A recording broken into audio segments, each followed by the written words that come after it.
Ito mga kaibigan, yung iluluto naming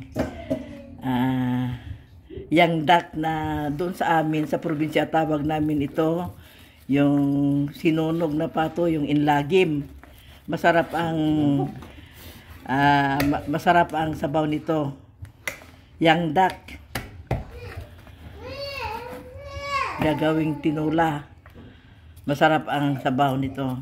Ito ang pangsahog namin. Ito, sili, itong choysam, at saka papaya.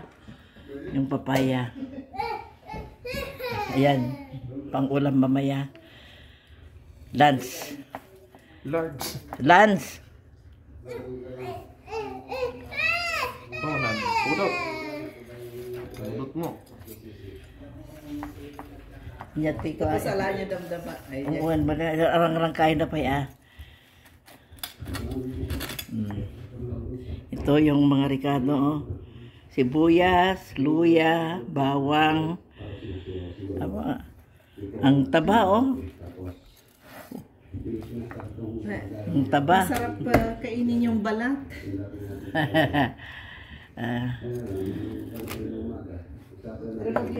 Ipagpatuloy ko mamaya pag luluto mo. Ito na mga kaibigan, ginigisaan na itong yangdak.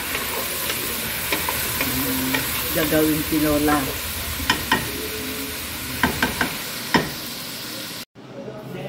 Ito na yung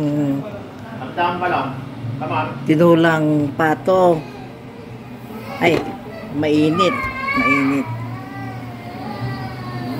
Ito na yung tinulang pato para sa pananghalian. Ito. At saka ito pa, ibang putahe, pato pa rin. Kasama nito. Yan, yan.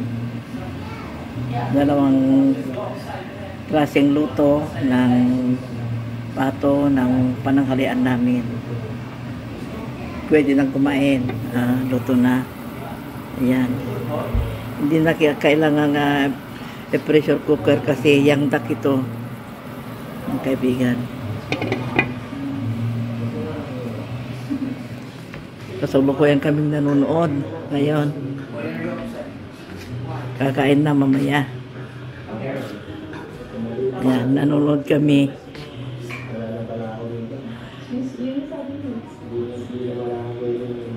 Hello, Blake. Where are you, Blake? Blake?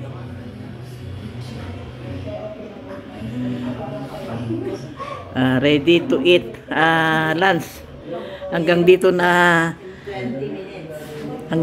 muli mga kaibigan. Maraming salamat sa panonood. Sana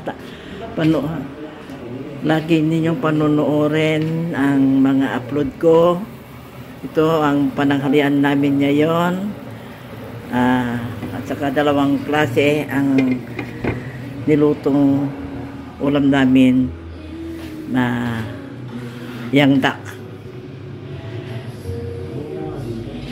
Thank you very much for watching. Have a good day.